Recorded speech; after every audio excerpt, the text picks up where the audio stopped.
Hey guys, my name is Anthony and in today's video I'm going to be bringing you episode 6 of the Hotlap Analysis / face-off series. So I wanted to quickly mention to you guys that I'm not going to be taking any more submissions for the near future because I've got quite a few submissions to go through, so I'm going to get through those and then we'll move on to getting some more submissions. So if you want to see more videos like this, make sure to click the like button below and hit that big red subscribe button and subscribe to the channel. We're trying to hit 2,000 subscribers by the end of the year, so let's see if we can do that, guys. So in today's video, as you can see in the background, we've got BDG Dylan, also known as FRA Dylan, who was TRO Limitless's teammate in TSRL last season. I'm pretty sure that's where most of you guys probably know him from. Very quick driver, very talented driver. So we're going to take a look over his lap here at Monaco today. So you would have seen his lap playing in the background and you'll see probably my lap playing in the background as well. And in today's Hotlap Analysis video, I'm just going to go over some of the differences that we had in our lap. I think there's roughly about 1.2 seconds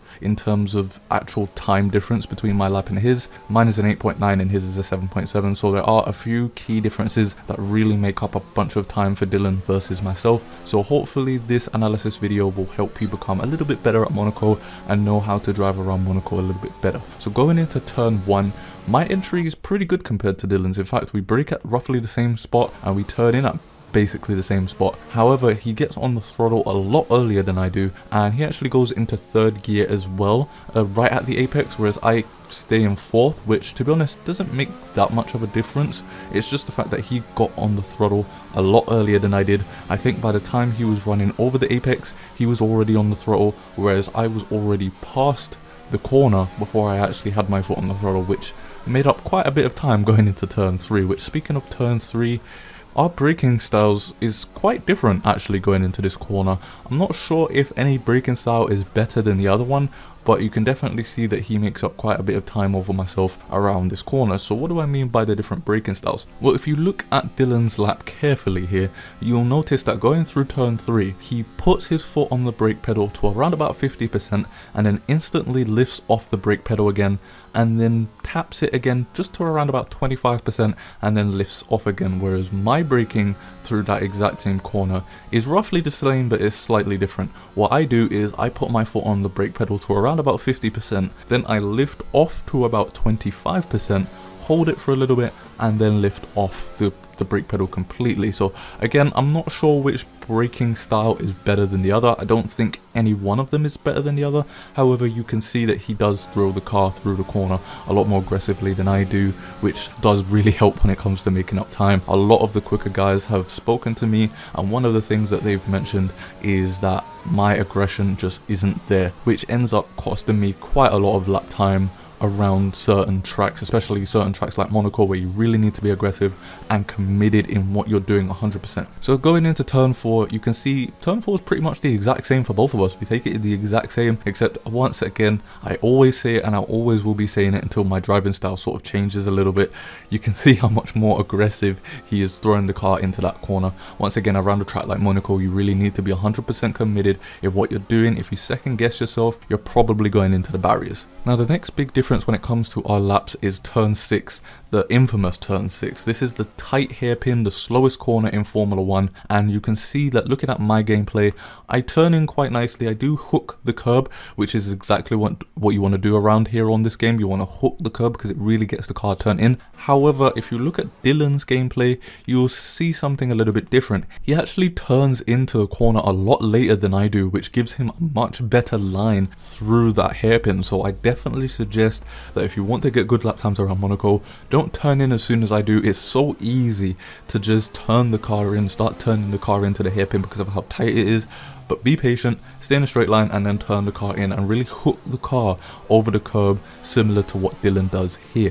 Now I'm probably going to go back into Monaco and try and do that myself and see how much time I can make up, and I'll probably let you guys know on Twitter or something if I decide to do it today or whenever it is that I decide to do it. So moving on to turn 8 now, this is where the next sort of difference happens in our laps, and you can see that Dylan goes down into first gear and then quickly short shifts up to third gear to really get that slingshot exit. When it comes to Formula 1, you want to go slow in and fast out, and in order to go fast out you really need to get that slingshot effect going, which is basically where you get a lot of traction coming out of the corner, which means you can really plant your foot on the throttle. And if you pause at the red banner coming off of turn 8, you'll notice that Dylan is actually 2 km/h quicker than me by this point. Now I know 2 km/h may not sound like a lot, but when you're going down a straight, every kilometer matters. Just being 2 km/h quicker than me coming out of that corner, he's going to gain time on me the entire straight. And if it's a longer straight, like for example the straights at Monza, you can really make up a lot of time.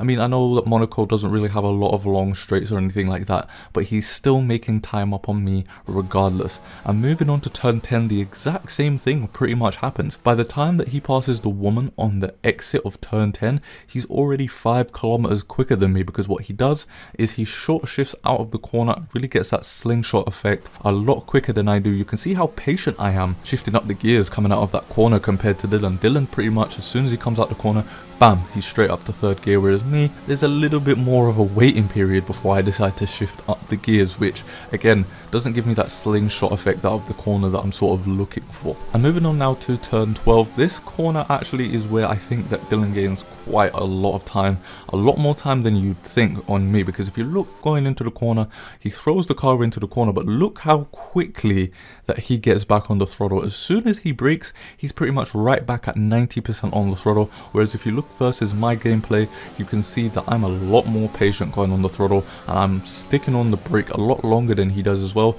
He pretty much just jabs at the brake and then he's back on the throttle around about 90%, whereas me, I sort of hold on to the brakes and then slowly come off and then slowly put my foot back on the throttle, which on a game like Formula 1 you're going to be losing a lot of valuable time, especially in qualifying. In the race it doesn't really necessarily matter as much, because Monaco is such a tight track that it's more about track position. You can be slower than someone and still beat them around Monaco if you've got track position. However, in qualifying you're going to want to be fighting for that track position, and every millisecond count. And then moving on to the last couple of corners where I think the biggest difference I guess happens is going into turn 15 and 16. You can see that going into this corner, coming out of turn 16, he actually hits the wall, which I wanted to highlight because in qualifying and in the race, you're obviously not going to want to do this. In time trial, he gets away with it because it's time trial, there's no car damage. However, in qualifying, the final 2 corners, the final 2 proper corners anyway around Monaco are both right-handers,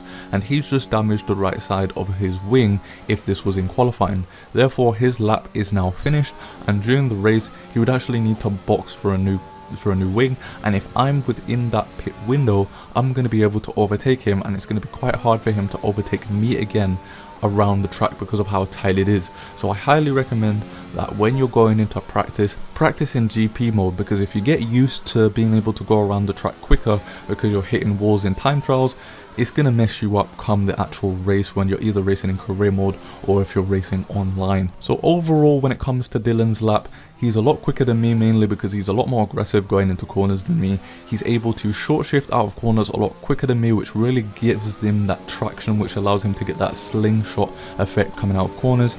And just in general, when it comes to his braking, a lot of the corners he's not braking for as long as I am, and he's getting on the throttle a lot sooner than I am, so he's making up a lot of time based on those things.